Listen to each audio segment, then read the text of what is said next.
വഴറ്റിയതിന് ശേഷം 2 സവാള ചെറുതായിട്ട് അരിഞ്ഞിട്ട് അതിനൊപ്പം കുറച്ച് ഉപ്പും കൂടി ഞാൻ ഇട്ടിട്ടുണ്ട്. അതും കൂടി ഇട്ടിട്ട് നന്നായിട്ടൊന്ന് വഴറ്റി കൊടുക്കാം.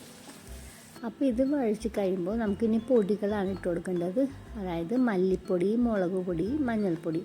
അത് നമ്മൾ ഇറച്ചി എടുക്കുമ്പോൾ അറിയാൻ പറ്റുമല്ലോ. അതിനനുസരിച്ച് നമ്മൾ ഇതിലേക്കൊന്നിട്ടിട്ട് പച്ചമണം മാറ്റിയെടുക്കണം കേട്ടോ.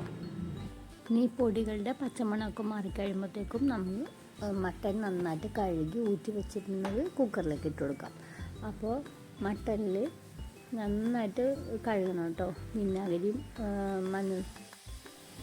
ഇനി ഇറച്ചി ഇട്ടതിന് ശേഷം നമുക്ക് കുറച്ച് വെള്ളവും കൂടി ഒഴിക്കാം. വെള്ളവും കൂടി ഒഴിച്ച് ഉപ്പ് ഇട്ടിട്ടുണ്ട്. ഉപ്പ് നമ്മൾ നേരത്തെ ഇട്ട് കൊടുത്തിട്ടുണ്ടായിരുന്നു. ഇനി വെള്ളം ഒഴിച്ചിട്ട് നന്നായിട്ട് ഒന്ന് ഇളക്കി ഇതൊന്ന് വേവിച്ചെടുക്കാം. അപ്പോൾ ഈ മട്ടൺ വേകണതിന് ഓരോ മട്ടണിനനുസരിച്ചും അതിൻ്റെ വേവ് വ്യത്യാസം ഉണ്ടാവും. അപ്പോൾ അതിനനുസരിച്ച് നമ്മൾ വേവിച്ചെടുക്കാം.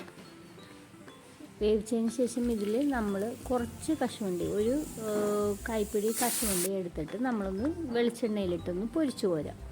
പൊരിച്ചു കോരിയതിന് ശേഷം നന്നായിട്ട് അരച്ചെടുക്കുമ്പോൾ ഒരു കുറച്ച് വെള്ളം കൂടി ഒഴിച്ച് അരച്ചെടുത്ത് ഞാൻ വെച്ചിട്ടുണ്ട്. അപ്പോൾ നമ്മൾ എന്നിട്ട് ഈ കശുവണ്ടി അരച്ചത് നമ്മൾ നേരത്തെ വേവിച്ച് വെച്ചേക്കുന്ന ഇറച്ചി കറിയിലേക്ക് ഒഴിക്കാം.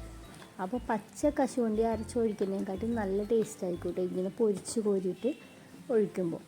ഇനി വേറൊന്നും പ്രത്യേകിച്ചുള്ള 1/2 ടീസ്പൂൺ കുരുമുളക് പൊടി ഇടണം കേട്ടോ.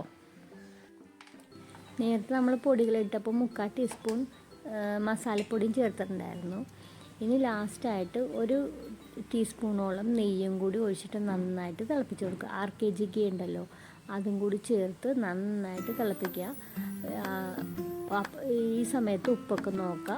എന്നിട്ട് ഒരു 5 മിനിറ്റും കൂടി ഒന്ന് ചെറുതായിട്ടൊന്ന് അടച്ച് വെച്ച് ഒന്ന് തിളപ്പിച്ച് കഴിഞ്ഞാൽ നല്ല ടേസ്റ്റുള്ള മട്ടൻ കറി റെഡി ആയിട്ടുണ്ട്. അപ്പോൾ എല്ലാവരും ഇഷ്ടപ്പെട്ടാൽ ഷെയർ ചെയ്യുക, കമൻറ്റ് ചെയ്യുക, എൻ്റെ ചാനൽ സബ്സ്ക്രൈബ് ചെയ്യുക. ബൈ.